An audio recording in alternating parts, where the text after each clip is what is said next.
4 Kings, Amraphel of Babylonia. Hello, good morning. Welcome to the Bible reading in the morning.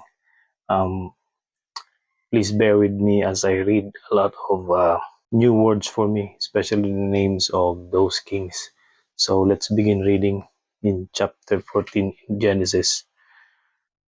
4 Kings, Amraphel of Babylonia, Arioch of Eleazar, Chedorlaomer of Elam, and Tidal of Goim went to war against 5 other kings: Bera of Sodom, Bersha of Gomorrah, Shinab of Admah, Shemeber of Zeboim, and the king of Bela or Zoar.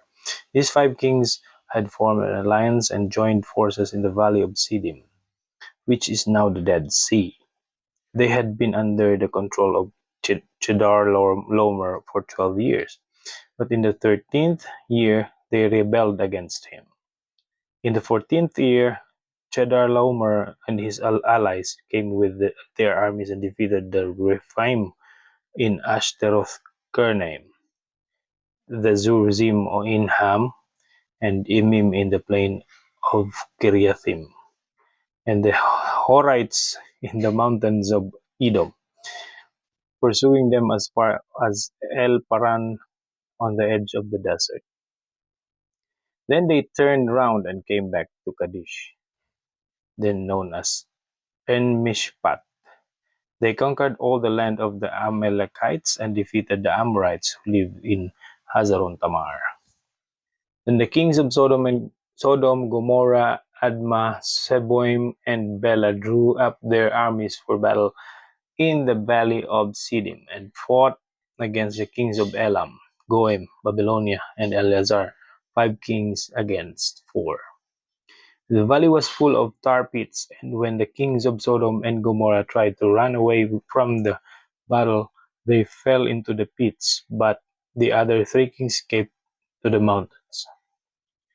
The 4 kings took everything in Sodom and Gomorrah, including the food, and went away. Lot, Abram's nephew, was living in Sodom, so they took him and escaped and reported all this to Abram, the Hebrew.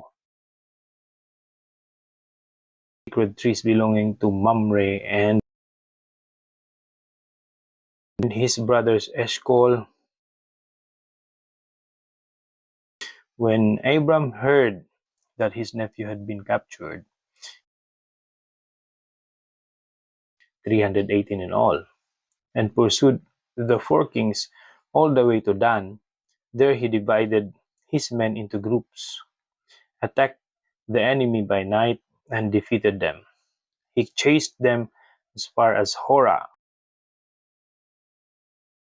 and recovered the loot that had been taken. He also brought back his nephew Lot and his possessions, together with the women and their prisoners.